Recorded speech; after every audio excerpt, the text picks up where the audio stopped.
d'intérêt général prioritaire. Il circule sur l'axe principal et bénéficie de la priorité de passage sur le véhicule B qui rencontre un stop. Puisque le véhicule C souhaite tourner sur sa gauche, il doit donc céder le passage en sens inverse au véhicule A. Le véhicule A passe donc le premier, le véhicule C passe le deuxième, le véhicule B passe le troisième. Réponse B.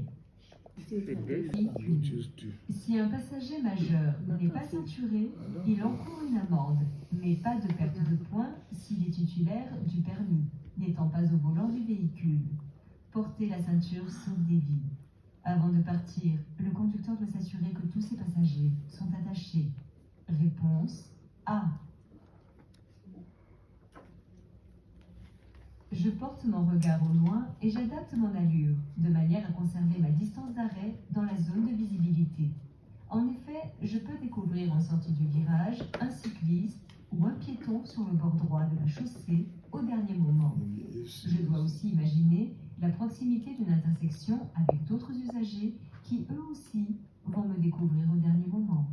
Réponse A et C. Les panneaux à fond blanc signalent les directions locales. Les panneaux à fond vert, les itinéraires reliant des villes importantes. Et les panneaux à fond bleu, des directions vers les autoroutes. Lorsque ce symbole est présent dans un panneau vert, cela signifie que pour rejoindre cette ville, je peux emprunter une route ou une autoroute. Réponse A et C.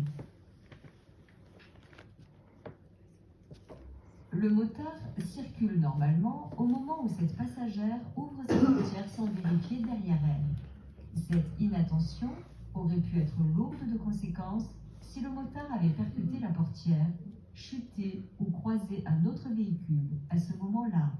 Réponse A et C. Environ 80% des conducteurs ont 12 points sur leur permis de conduire. En revanche, chez les auteurs présumés d'accidents mortels, seulement 50% de ces conducteurs ont 12 points sur leur permis de conduire. Réponse B et C. Il existe deux types d'infractions, les contraventions et les délits. Les contraventions sont classées en 5 niveaux, de la classe 1 à la classe 5. Chaque contravention déclenche diverses peines, amendes, retrait de points, etc. Puis, le second type d'infraction est le délit.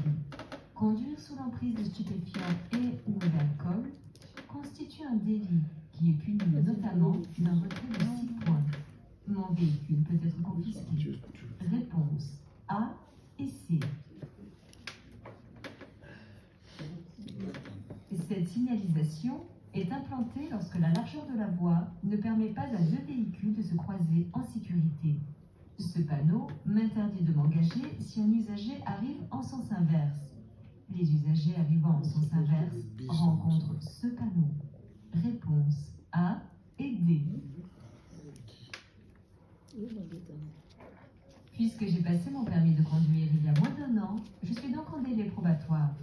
Je circule sur une chaussée à double sens, comportant 3 voies, dont 2 sont actuellement affectées à mon sens de circulation.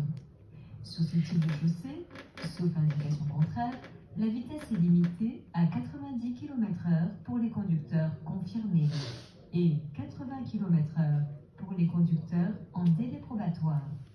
Réponse A.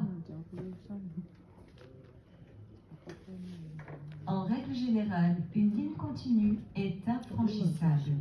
Toutefois, lorsque toutes les conditions de sécurité sont réunies, je suis autorisée à chevaucher une ligne continue pour dépasser un cycliste, un cyclomobile ou un EDPM. En revanche, je ne dois jamais franchir une ligne continue. Réponse A et D. À l'approche d'une barrière de péage, je choisis ma voie en fonction de mon mode de paiement. Si je possède un badge de télépéage, je recherche ce symbole. Si je paie par carte, celui-là. Et si je paie en espèces, ces deux-là.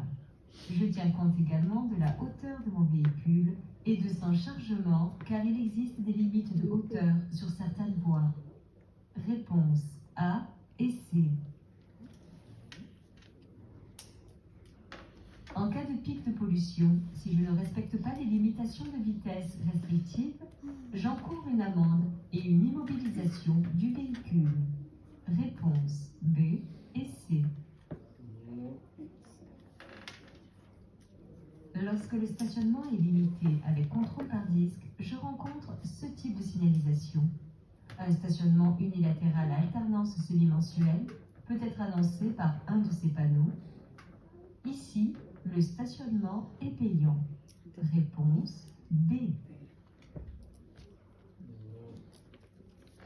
Le rôle de la ceinture est de maintenir l'occupant solidaire de son siège pour éviter l'éjection qui est synonyme de très graves blessures. Le couple ceinture-airbag assure à l'occupant de ne pas percuter les montants ou le tableau de bord du véhicule. Réponse A et C. Je circule en agglomération et ce motard dépasse les véhicules qui arrivent en sens inverse. Même si son comportement est à risque, j'anticipe et je tiens compte de sa présence. Je me décale à droite en restant dans ma voie pour assurer sa sécurité et la mienne, et si besoin, je ralentis. Réponse A. Un véhicule à l'arrêt ou en stationnement doit être placé de manière à ne pas constituer un danger pour les autres usagers. Un arrêt ou un stationnement est considéré comme dangereux à proximité des passages à niveau lorsque la visibilité est insuffisante.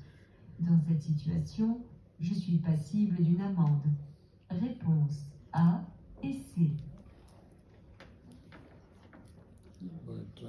Lorsque je circule sur une route à caractère prioritaire, ces panneaux sont implantés pour en signaler le début et la fin.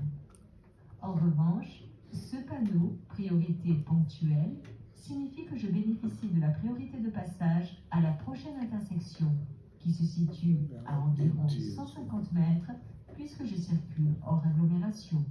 Réponse B